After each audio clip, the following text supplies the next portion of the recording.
রাধে রাধে মিত্র, ধাম সেবক উত্তম চ্যানেলে আপনাকে অনেক অনেক স্বাগতম। মিত্র, আজকে আমার আনন্দের সীমা নেই, পারাপার নেই সুখের মিত্র। কেন এমন একটি পবিত্র স্থানে মিত্র আজকে এসেছি।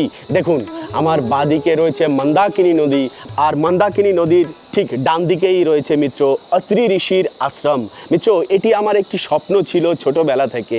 যখন রামায়ণ সম্পর্কে একটু শুনি সাধুগুরু মহাত্মাদের মুখে, ঠিক তখনই মিত্র অত্রি ঋষির আশ্রমে প্রভু শ্রী রামচন্দ্র যখন গিয়েছিলেন, মাতা আনসুইয়া দেবীর সঙ্গে যখন দেখা করলেন, এবং মাতা আনসুইয়া দেবী যিনি আমাদের স্ত্রী ধর্মের প্রতিভা প্রতিটি ঘরে ঘরে দিয়ে গিয়েছেন এবং শাস্ত্রের মাধ্যমে জানিয়ে গিয়েছেন, সেই আনসুইয়া দেবীর মহিমা যখন শুনতে পাই, তখনই কিন্তু ইচ্ছে জাগে যে এমন সুন্দর পবিত্র স্থানে মাতা আনসুইয়া দেবীর মন্দিরটি কবে দর্শন করতে পারবো। আর না জানি কত দূর কোথায় রয়েছে মিত্র, বহু দূরে বসে কিন্তু এই কল্পনাটি করতাম। আর আজকে মিত্র সেটি কিন্তু সম্ভব হতে যাচ্ছে, যে আমরা আজকে দর্শন করতে যাচ্ছি হতো মাতা আনসুইয়া দেবীর সেই পবিত্র মন্দির, যেখানে ব্রহ্মা বিষ্ণু শিব এবং এই তিনজনকেই কিন্তু শিশু করে দিয়েছিলেন, বাচ্চা করে দিয়েছিলেন। তো বিস্তারিত সম্পর্কে অবশ্যই জানবো মিত্র। তাহলে চলুন আজকে আমরা এই প্রভু শ্রী রামচন্দ্রের বনগমনের 11.5 বছরের সেই লীলার মাধ্যমে একটি লীলার স্থান, যেটি প্রয়াগরাজে দেখা করে প্রভু শ্রী রামচন্দ্র এই আনসুইয়া মাতার আশ্রমে এসেছিলেন, যেখানে অত্রি মুনি ছিলেন, সেই স্থানটি দর্শন করব। তো চলুন তাহলে আজকের ভিডিওটি শুরু করা যাক। আর এই যে উপরের পর্বতটি দেখতে পাচ্ছেন, কত সুন্দর খাড়া পর্বত, এই পর্বতেই মিত্র অত্রি ঋষির তপ গুহা ছিল। এখানেই বর্তমানে আনসুইয়া মাতার মন্দির নামে আমরা জানি ওনার মন্দির রয়েছে। প্রভু শ্রী রামচন্দ্র যেরকম জঙ্গল মার্গ হতে মাতা আনসুইয়ার কুটিরে এসেছিলেন, তেমনি আজকে আমরাও কিন্তু জঙ্গলের সুন্দরতা, এবং যেখানে মাতা সীতা খালি পায়ে চলেছেন, প্রভু শ্রী লক্ষ্মণ খালি পায়ে চলেছেন, সেই বন প্রভু শ্রী রামের সাথে মনে করুন আমরা চলতে চলতে পৌঁছাবো সেই মন্দিরে।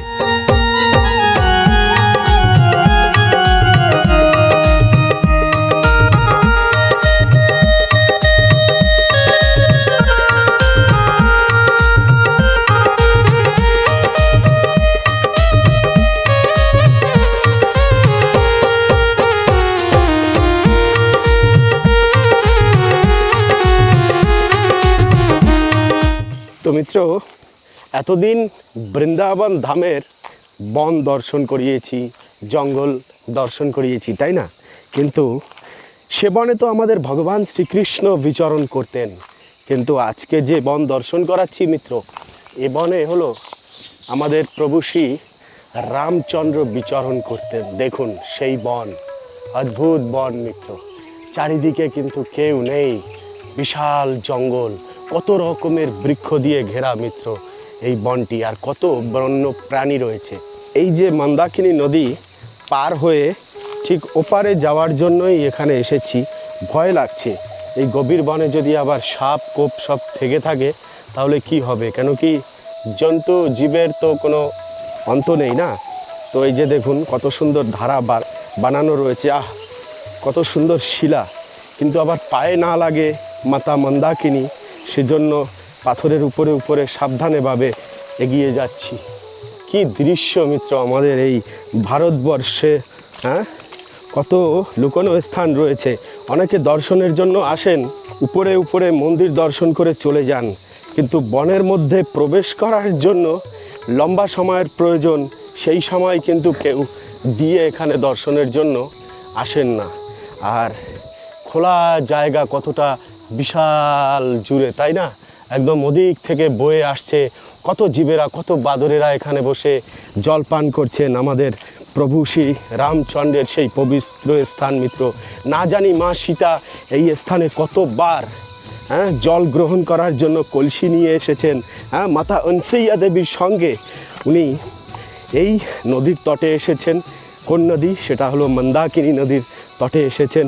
কি পবিত্র জায়গায় মিত্র আমাদের প্রভু শ্রী রামচন্দ্র এসেছিলেন বনবাসকালের সময় ব্যতীত করার জন্য, তাই না মিত্র? আসলে উনি বনবাসে আসেননি। এই ভগবান শ্রী রামচন্দ্র বলেছিলেন যে মা দেখো, পিতা আমাকে দিয়েছে কাননের রাজা করে। হ্যাঁ, পিতা দি হামারে কানন রাজ। কে বলেছে যে আমাকে বনবাসে দিয়েছে? হ্যাঁ, আমাকে বনের রাজা করেছে। দেখো, আরে অযোধ্যায় যদি আমি শুধুমাত্র রাজা হতাম তাহলে তো এইটুকুনি রাজত্ব নিয়ে আমাকে থাকতে হতো। 14 বছরের জন্য বনের রাজা করে দিয়েছেন। হ্যাঁ, আর সাধু মহাত্মাদের ঘুরে ঘুরে দর্শন করব, তাদের আশীর্বাদ প্রাপ্ত হবে। হ্যাঁ, এই জন্যই তো আমাকে বনে যেতে হবে। মা, তুমি আমাকে আজ্ঞা দাও। মিত্র, সেই 14 বছর ব্যতীত করা সেই পবিত্র স্থান, ধন্যাতি ধন্য।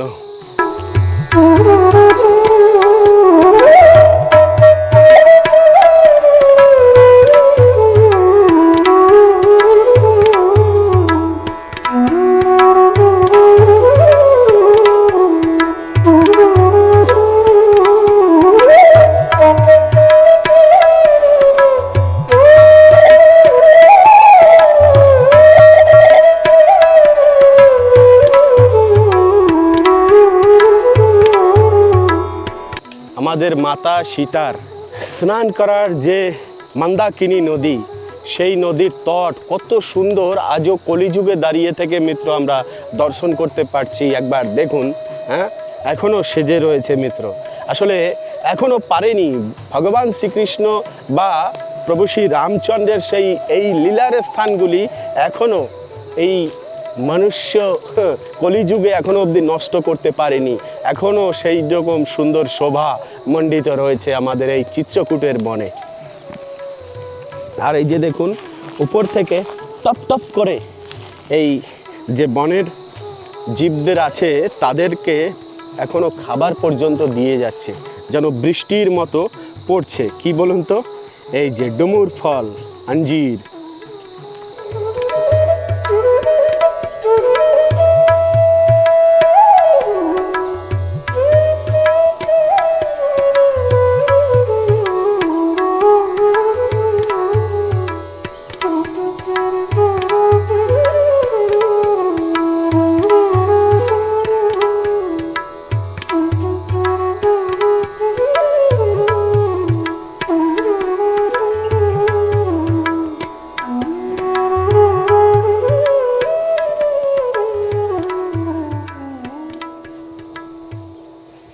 প্রভু শ্রী রামচন্দ্র যখন তার কোনো ভক্তদেরকে বৈভব, সুখ, সমৃদ্ধি প্রদান করেন, তখন কোথায় বসবাসের স্থান পায় জানেন মিত্র? হ্যাঁ, এরকম পবিত্র মন্দাকিনীর খলখল ধারা বয়ে চলেছে, আর সেখানেই মিত্র এরকম নিকটে বিশাল বড় জঙ্গল, বিশাল বড় বন, আর সেই বনের নিকটে আরও পর্বত। সেই পর্বতের তলটিতেই থাকে কুটিয়া, এবং সেখানেই কিন্তু তার ভক্তদেরকে আশ্রয় দিয়ে থাকেন মিত্র। এর থেকে বড় পাওয়ার আর কি আছে? এই যে বনটি লক্ষ্য করছেন, পিছনে বিশাল বড় পর্বত, এবং তার তলটিতে এই যে দেখুন কুটিয়া নির্মাণ রয়েছে, যেখানে বাবাজিরা তপস্যা করছেন এবং বসবাস করছেন এই গভীর বনে। হ্যাঁ, তাহলে চিন্তা করুন মিত্র, কত সুন্দর স্থানে দিয়েছে। সম্পূর্ণ পৃথিবী লোকের জরা জীর্ণ, হ্যাঁ, পৃথিবীর যত ত্রিতাপ, জ্বালা, মোহ, মায়া রয়েছে তা থেকে কিন্তু একদম বাইরে। ভাবতে পারবেন না, শহরের কোলাহল থেকে প্রায় বহু দূর কিন্তু এই মুহূর্তে এগিয়ে চলে এসেছি চিত্রকূটের বিশাল ঘন জঙ্গলে। এবং সেখানে চলতে চলতে আমি একাই চলতে চলতে চলতে চলতে মিত্র এই পাহাড়ের তলটিতে লক্ষ্য পড়ল বাবাজিদের কুটিয়া, আর এখানে বাবাজিরা বসবাস করছেন। অদ্ভুত একটি শান্তির জায়গা চোখে পড়ল, যা কোটি টাকার বিনিময়েও কিন্তু কখনো কেউ প্রাপ্ত করতে পারবেন না। কেন? মন্দাকিনীর তটে, পর্বতের নিকটে এরকম স্থানে বসবাসের জন্য একটি বড় মন হওয়া দরকার, এবং পবিত্র হওয়া দরকার, এবং প্রভু শ্রী রামচন্দ্রের কৃপা যদি না থাকে তাহলে কিন্তু এই চিত্রকূট ধামের গভীর জঙ্গলে বসবাস করা যায় না। অনেক বাবাজিরাই কিন্তু এখানে জঙ্গলের বিভিন্ন স্থানে রয়েছে। হঠাৎ বন অতিক্রম করতে করতে চলতে চলতে কিন্তু এসব স্থানগুলো চোখে পড়ে, আর তখনই কিন্তু মন পুরো পাল্টে যায় যে এখনও পৃথিবীর মধ্যে থেকেও পৃথিবী থেকে সম্পূর্ণ আলাদা কিছু কিছু স্থান রয়েছে, আর সেটি হলো আমাদের এই গভীর বন, সেটি হলো চিত্রকূটের বন। চলতে চলতে যদি এরকম দৃশ্য সামনে পড়ে, কার না ভয় করে মিত্র বলুন তো? সদ্য তাজা এই ঘটনাটি ঘটেছে এইমাত্র এখানে। হ্যাঁ, তো এরকম কিন্তু বন জুড়ে রয়েছে বিভিন্ন জায়গায়। হয়তো কেউ এই মুহূর্তে মেরেছেন বা কিছুটা আগে মেরেছেন মিত্র। তো ভাই আমার তো এখন চলতে ভয় লাগছে যে এরকম মন্দাকিনীর তটে আরও না জানি কত কিছু রয়েছে, তাই না? কিন্তু সত্যি প্রাণ তো জুড়িয়ে যাচ্ছে, আর মনে হচ্ছে না যে এখান থেকে ফিরে যাই। মনে হচ্ছে সামনের দিকে এগোতেই থাকি, না জানি আরও কত কিছু দর্শন পড়বে, আরও সন্ত মহাত্মাদের দর্শন পড়বে। হ্যাঁ, প্রভু শ্রী রামচন্দ্র শুধুমাত্র বনে এসেছিলেন কিন্তু এই সাধু মহাত্মাদের সাথে সঙ্গ করবেন বলে এবং তার ভক্তদেরকে আনন্দ দেবেই বলেই কিন্তু উনি এসেছিলেন। হ্যাঁ, আর সেজন্যই তো এরকম বিশাল গভীর বনের মধ্যে বিভিন্ন স্থানে ঠিক সেই রকমভাবেই সাধু মহাত্মারা এখনো পর্যন্ত বসবাস করছেন।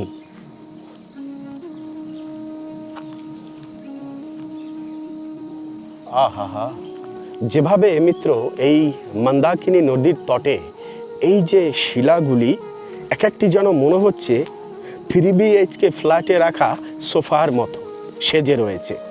আর ভগবানের 3 BHK ফ্ল্যাট হলো সম্পূর্ণ ব্রহ্মাণ্ড এবং তার বাইরে সম্পূর্ণ চরাচর বিশ্ব সব কিছুই।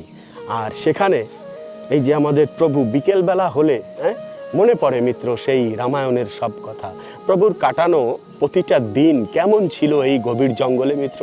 রামায়ণে যে প্রভু দিন কাটিয়েছেন এই 11.5 বছর, সে সময় যে আসবাবপত্রগুলো ব্যবহার করেছেন সেগুলো মিত্র কোথাকার মিত্র? হ্যাঁ, এই গভীর জঙ্গলেই তো সেই আসবাবপত্রগুলো ছড়িয়ে ছিটিয়ে রয়েছে। কেন কি কৃত্রিম উপায়ে তৈরি নয়, এগুলো ভগবান শ্রী রামচন্দ্রের তার নিজস্ব পছন্দের স্মৃতি মিত্র। হ্যাঁ, এই যে দেখতে পাচ্ছেন কত বড় একটি সোফা এখানে রয়েছে। হ্যাঁ, হতে পারে না আমাদের মাতা সীতা মাইয়া এবং প্রভু শ্রী রামচন্দ্র এখানেই বসেছিলেন? হ্যাঁ, হতে না পারার কি আছে, অবশ্যই সেরকমই ছিল, সেটাই আশা করতে পারি। কি সুন্দর দৃশ্য মিত্র দেখুন। আর বনের ভিতর থেকে এই মুহূর্তে দুজন ব্যক্তিও আসছে। তো এরকম বন জুড়ে মিত্র কিন্তু বিশাল ভ্রমণ করা যায়, হারিয়ে যাওয়া যায়। আর কত এরকম এখন বর্তমানে যতটুকু জল দেখা যাচ্ছে সে সময় কিন্তু এর থেকেও অনেক বেশি জল ছিল। এবং সে সময় কিন্তু নির্মল ধারা আরও অনেক বেশি ছিল, কিন্তু জল এখন বিভিন্ন জায়গায় আটকে দেওয়া হচ্ছে। কিন্তু এখন আর কিন্তু বেশি জল নেই, তবুও যতটুকু জল আছে অফুরন্ত সুন্দর এবং যা ভক্তদের কাজে লাগে মিত্র, সেরকমই জল।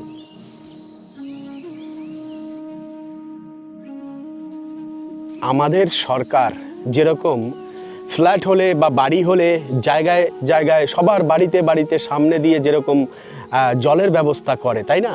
পাইপলাইন ব্যবস্থা করে দেয় সবার ঘরে যাতে জল যায়। মিত্র, এই চিত্রকূট বনে অনেক সাধু মহাত্মাদের তেমনি বসবাস রয়েছে।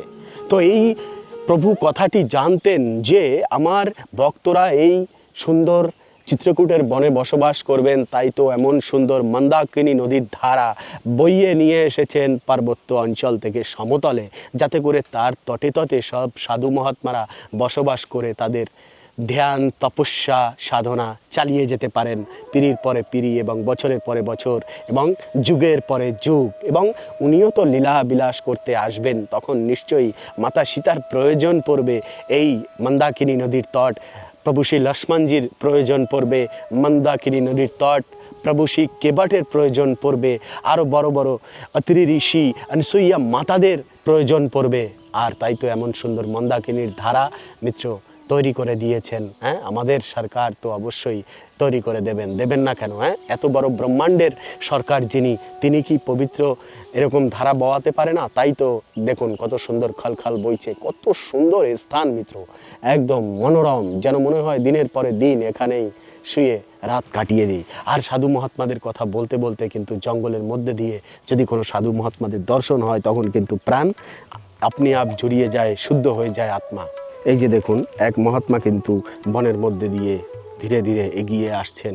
এরকম ঘন বনের মধ্যে দিয়ে যখন কোনো সাধু মহাত্মাদের দর্শন হয় তখন মনটা কেমন লাগে, ঠিক যেরকম প্রভু শ্রী রামচন্দ্র চিন্তাভাবনা করেছিলেন যে এই বনে মহাত্মাদের আগমন হবে এবং তারা বসবাস করবেন, বিচরণ করবেন, তারা ভজন করবেন। আর তেমনিভাবেই কিন্তু আজও দেখুন ব্যবস্থা করে দিয়েছেন। কোথাও কেউ নেই, কিন্তু এক মহাত্মা সুন্দর এই বনের মধ্যে দিয়ে হেঁটে হেঁটে আসছেন।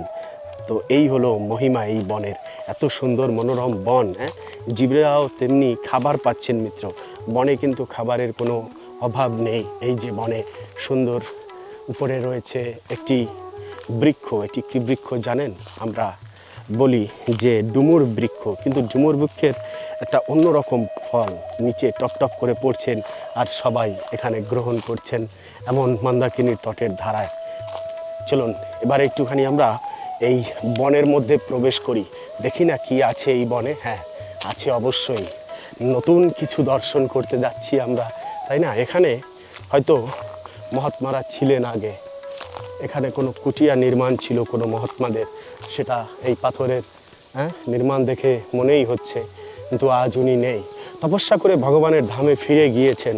এই বিশাল অরণ্যের মধ্যে অনেক কুটিয়া রয়েছে, আর এই যে পর্বত দেখা যাচ্ছে বিশাল ধুধু করছে বনের মধ্যে থেকে, আপনার চোখে পড়ছে কিনা জানি না, মাতা আনসুইয়ার সেই পর্বত যেখানে মহান প্রতাপী মুনি ঋষি, যার নাম হলো অত্রি ঋষি, যেখানে প্রভু শ্রী রামচন্দ্র এসে আশ্রয় চেয়েছিলেন, হ্যাঁ, অত্রি ঋষির কাছে। তাহলে চিন্তা করুন, যেখানে প্রভু শ্রী রামচন্দ্র এসে যে ভক্তের কাছে আশ্রয় চান, তার আশ্রয়টা কত পবিত্র এবং কত প্রতাপশালী হয় মিত্র, একবার ভাবা যায়। আজ সেই বনে আমরা বিচরণ করছি, দর্শন করছি, চিত্রকূটের বন। মিত্র, অবশ্যই আপনিও যোগদান দিতে পারেন এরকম সুন্দর বন বিচরণের জন্য। কন্ট্যাক্ট করবেন অবশ্যই। বৃন্দাবনে আসলে বৃন্দাবন থেকে আমরা এদিকেও যাত্রা করতে পারি। এবার দেখুন, এই বনের মধ্যে পেয়ে গেলাম এমন একটি জরাজীর্ণ স্থান, যেখানে কেউ নেই বর্তমানে। এই বিশাল বড় আঙিনাটি এভাবেই পড়ে রয়েছে, আর জরাজীর্ণ অবস্থায় পড়ে রয়েছে এই নির্মাণটি। শত শত বছরের আগের দেখেই বোঝা যায় মিত্র, যে এখানে এখন একটি দৈবী ভাব চলে আসছে। বিশাল বনের আঙিনা, এখানটা কম বড় স্থানটি দেখুন, আর এটি হলো দেখুন একটি পরিত্যক্ত গৃহ। গা ছমছম করার মতো না? এই বনের মধ্যে কেউ নেই কোথাও, অথচ এই পরিত্যক্ত গৃহটি রয়েছে। বাহ, এই হলো চিত্রকূটের সৌন্দর্য। চিত্রকূটের রূপ এমনভাবে দর্শন করব, কোনোদিন ভাবিনি যে চিত্রকূটের এমন সৌন্দর্য নিজের চোখে এরকমভাবে দর্শন করব। এ প্রভু শ্রী রামচন্দ্রের কৃপা হয়েছে, রাধারানীর কৃপা হয়েছে, ভগবান শ্রীকৃষ্ণের কৃপা হয়েছে, তবেই কিন্তু এটি সম্ভব হয়েছে। দেখুন, আরেকটি বাড়ির আঙিনায় চলে আসলাম, কিন্তু এখানেও কেউ নেই। কীরকম খা খা করছে, বাবা দেখে ভয় লাগছে। এখানেও বসবাস করে কেউ না কেউ? কেউ করে না, পরিত্যক্ত অবস্থায় রয়েছে এই গভীর জঙ্গলের ভিতরে এই নির্মাণটি। সরকারের নাকি কোনো ভক্তের জানা নেই। তবে মিত্র, পুরো চিত্রকূট জুড়েই কিন্তু বনময় এরকম নির্মাণ, বাবাজিদের কুটিয়া, সাধু মহাত্মাদের কুটিয়া দর্শন করতে পারা যায়। হায় রে, এখন ভাবছি কত দূরে চলে এসেছি, এবার এখান থেকে যাব কিভাবে সেটা। আরেকটি কথা হলো মিত্র, এই বনে প্রবেশ করলে কিন্তু কোনো রকম মোবাইলের সিগন্যাল পাবেন না। হ্যাঁ, মোবাইলের সিগন্যাল সম্পূর্ণ উড়ে গিয়েছে, একটা নেটওয়ার্কও টাওয়ারও নেই যে কন্ট্যাক্ট করব বা কিছু। একাকেই আবার কিন্তু বেরোতে হবে এই বন থেকে। অনেক অনেক তপস্যা, এটাও একটি তপস্যা যে আপনাকে বেরিয়ে আবার একাই যেতে হবে। যেরকম এই পৃথিবীতে এসেছিলেন আপনি একা এবং ফেরত যেতেও হবে একা, তেমনি ভগবানের প্রভু শ্রী রামচন্দ্রের এই বনে যদি প্রবেশ করেন, আসবেনও একা, আবার বেরিয়ে যাবেনও একা। কেউ আপনাকে সহায়তা করবে না, আর আপনি গুগল ম্যাপেরও সহায়তা নিতে পারবেন না। তো দেখুন, এই শিলায় কত সুন্দর ভগবানের বিগ্রহ দেখা যাচ্ছে, ভোলেনাথজির বিগ্রহ দেখা যাচ্ছে। তো এখানে প্রতিটি শিলাই এরকম অদ্ভুত।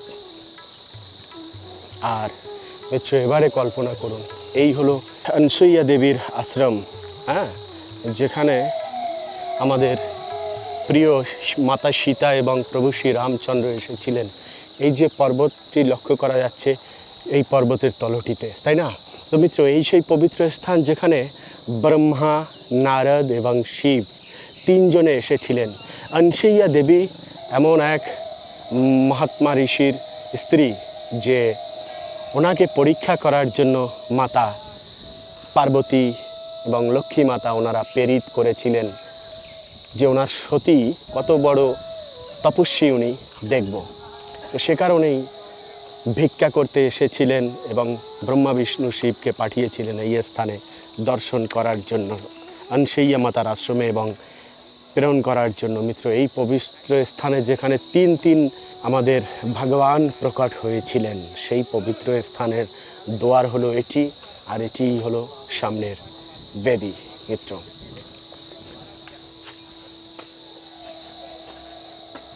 তো তখন মাতা অনসুইয়ার কাছে এসে ভিক্ষা চাইলেন এবং তখন বললেন যে দেখো, আমরা এমনিভাবে ভিক্ষা নেই না, যদি তুমি নির্বস্ত্রভাবে আমাদেরকে ভিক্ষা দান দিতে পারো তবেই কিন্তু ভিক্ষা গ্রহণ করব। এটি হলো সেই আঙিনা মিত্র, যেখানে তিনজন বসেছিলেন এবং ভিক্ষা নিতে রাজি হয়েছিলেন না। কেন? বস্ত্রহীন অবস্থায় ভিক্ষা দিতে হবে। তখন মাতা অনসুইয়াও কম প্রতাপী নয়, উনি জানেন যে যদি এনাদেরকে বালক রূপ হয় এনাদের, তবেই আমি ভিক্ষা দিতে পারবো, তাহলে আমার সতীত্ব বজায় থাকবে এবং আমি পতিব্রতা স্ত্রীও থাকব। তখন বললেন, যদি আমার স্বামী ব্রত ধর্ম যদি সঠিক থাকে তাহলে অবশ্যই এক্ষুনি আপনারা তিনজন আমার সামনে শিশু সুলভ হয়ে যান। তখনই সাথে সাথে কিন্তু তিনজন একদম শিশু রূপ হয়ে যায় আর তারপরে ভিক্ষা প্রদান করেন। তো আরও বিশাল বড় এই আলোচনা এবং মাতা অনসুইয়ার কীর্তি তিন যুগে অমর হয়ে মিত্র থাকবে। আর এ হলো পবিত্র মন্দাকিনীর ধারার নিকটের আশ্রম, মাতা অনসুইয়া দেবীর আশ্রম। এটি হলো মাতার গৃহমিত্র এবং এটি হলো মাতার পবিত্র আশ্রম।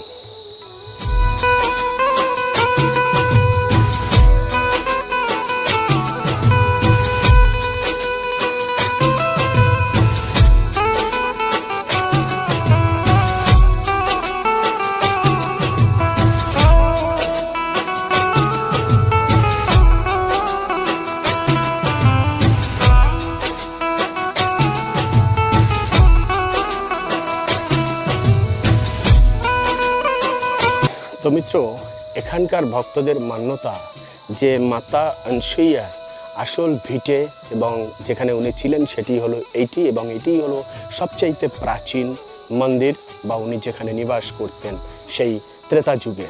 আর সামনে এখন খুব জাঁকজমকভাবে মন্দির তৈরি করা হয়েছে, সেটি জানেন। আমরা সেই মন্দির এখন দর্শন করতে যাব। সেটি কিন্তু পরবর্তী সময় মন্দির নির্মাণ হয়েছে, আর এই স্থানটি ভক্তদের জন্য এরকমই স্মৃতি থেকে গিয়েছে, যাতে করে আমরা মনে করতে পারি যে আমরা ত্রেতা যুগে আছি। তো দেখুন, হ্যাঁ, এখানের চিত্র দেখে যেন মনে হচ্ছে মাতা অনসুইয়া দেবী যে আছেন উনি এখানে সর্বদা বিরাজমান রয়েছেন, সেভাবেই এখানের স্থানটি। আর আচ্ছা,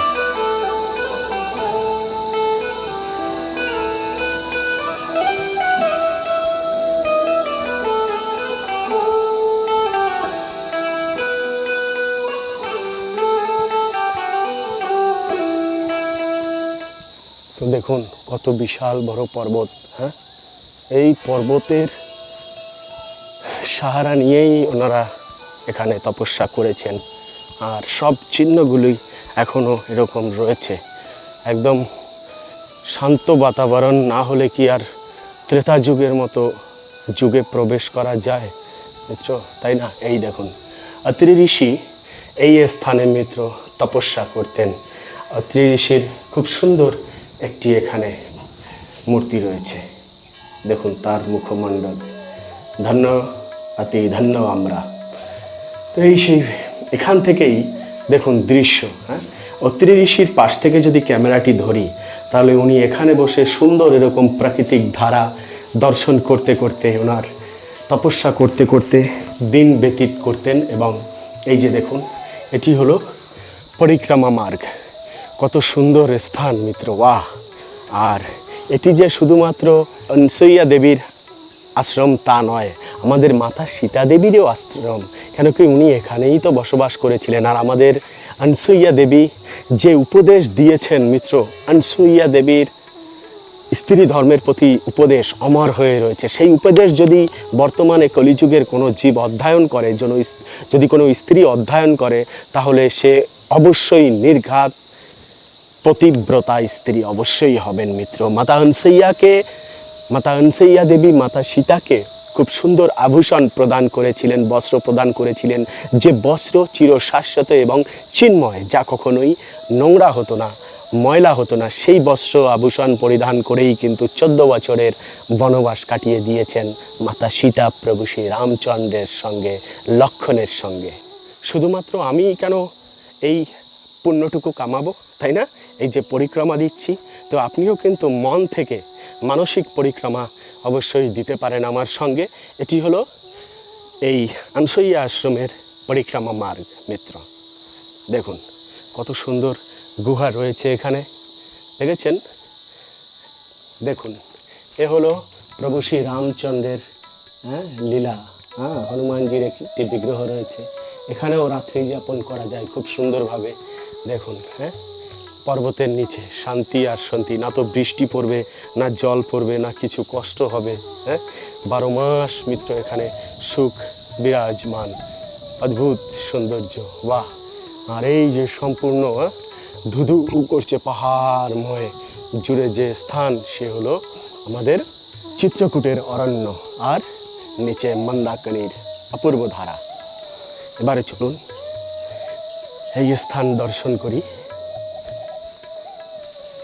জয় হোক, জয় রাধে। এটিও কিন্তু কত সুন্দরভাবে নির্মিত, কত বড় দেওয়াল, কত চওড়া। এই ব্রহ্মাজি রয়েছেন সম্ভবত। ও, এটি হলো ভগবান দত্তাত্রেয়, যিনি হলেন অত্রি ঋষির পুত্র ভগবান দত্তাত্রেয়। তো মিত্র, এই যে গৃহটি লক্ষ্য করছেন, দত্তাত্রেয় ভগবানকে চেনেন, যার 24 জন গুরুদেব ছিলেন, গুরু ছিলেন। ওনার তপস্যার স্থান হলো এটি। আর এই যে নীল রঙের স্থানটি দেখছেন, এটি কিন্তু মাতা সীতার চরণের স্থলী, তার চরণ চিহ্ন রয়েছে এই স্থানে। তো চলুন মাতা সীতার এই পবিত্র স্থানটিও পরিক্রমা করি। মা সীতার কৃপা যদি প্রাপ্ত করতে হয় মিত্র, তাহলে অবশ্যই এমন সুন্দর চরণ চিহ্ন দর্শন করতে হবে। হ্যাঁ জি, এ হলো মাতা সীতার চরণ চিহ্ন। দেখুন, ওয়াও! দেখেছেন কত সুন্দর স্থানে মাতা সীতা বসতেন এবং এরকম চিত্রকূটের সৌন্দর্য উপভোগ করতেন, তাই না? ব্রজধামের থেকে কম সুন্দর? ব্রজধাম আর এই চিত্রকূট ধাম, এর মধ্যে কোনো পার্থক্য নেই। আর এই হলো গৃহ, আমাদের अत्रि मुनिर गृह। बहुत आनंद आया। राधे राधे। वृंदावन जाते हैं कभी? जी जाते हैं, हम गोवर्धन के ही हैं रहने वाले। हाँ हाँ। তো মিত্র একটা কথা কি, যেটা কলিযুগের কথা যদি বলেন তাহলে একটি কথা বলবো মিত্র, যে জায়গায় জায়গায় অনেক সময় পণ্ডিতেরা বিরক্ত করে বলেন যে কলিযুগে এটা হয়, কিন্তু এখন অবধি এখানে এসে কিন্তু সেরকম কোনো ব্যবহার কারো কাছ থেকেই পাইনি। আমাদের মন্দাকিনীর ধারা, একবার কল্পনা করুন যে এই স্থানে আমাদের মাতা সীতা উনি আসতেন, এরকম নাবতেন মন্দাকিনীর তটে এবং বাসন ধুতেন না, তাই না? ওনারা তো তপস্বী বেশে ছিলেন, তাই না? এবং মাতা অনসূয়া তারা তো রান্না বান্না করতেন, স্নান আদি করতেন অত্রি ঋষি এই পবিত্র জলে, এবং এই স্থানটিতেই তারা বসবাস করেছিলেন। কত ভালো লাগে ভাবতে, ভাবলেই যেন মন কীরকম হয়ে যায়, যেন মনে হয় হারিয়ে যায় এক অন্য যুগে। তবে দেখুন, এই হলো সেই পবিত্র স্থান। একবার চিন্তা করুন, বড় বড় মুনি ঋষিরা মিত্র কোন স্থানে তপস্যা করতেন, কেমন স্থানে। আজকে এই যে দেখুন, এই যে উপরে পর্বতটি লক্ষ্য করা যাচ্ছে, এই পর্বতটির কোল ঘেঁষেই কিন্তু আমাদের মাতা আনসুইয়া দেবী উনি বসবাস করতেন। এই পর্বতের সাহারাই কিন্তু উনি ছিলেন। সে সময় পর্বতের গুহায় বসবাস করতেন, কিন্তু আজ এত সুন্দর মন্দির নির্মাণ হয়ে গিয়েছে আমাদেরকে দর্শন করাবার জন্য। আর তার সামনে হাজারো হাজারো ভক্তরা আসেন এই পবিত্র মন্দাকিনীর ধারায় স্নান করার জন্য, পবিত্র হওয়ার জন্য। তাহলে মিত্র, আজকে কিন্তু এই বনের দর্শন এই অবধি এন্ড রাখছি। কেন জানেন? এতটা লম্বা হয়ে গিয়েছে এই যাত্রা যে এই যাত্রাটাকে আবার একটুখানি বিশ্রাম নিয়ে তারপরে শেষ করব। কেন জানেন? এই যে আমাদের এই হনুমানজির ভক্তরা এখানে রয়েছেন, ওনাদের সাথেও তো একটু বার্তালাপ কথাবার্তা বলতে হবে, তাই না? আপনার সাথে তো এতক্ষণ কথা বললাম, নিশ্চয়ই ভালো লেগেছে। তো ওনাদের সাথে এই বনে এসে যদি কথা না বলি তাহলে তো ওনাদেরও খারাপ লাগবে, তাই না? আর সেই আশায় কিন্তু এবারে এই ভিডিওটি এখানে এন্ড করব। পরবর্তী ভিডিওতে আবার আপনার সাথে দেখা হচ্ছে, কথা হচ্ছে। সে অবধি ভালো থাকবেন, সুস্থ থাকবেন। জয় জয় শ্রীরাম।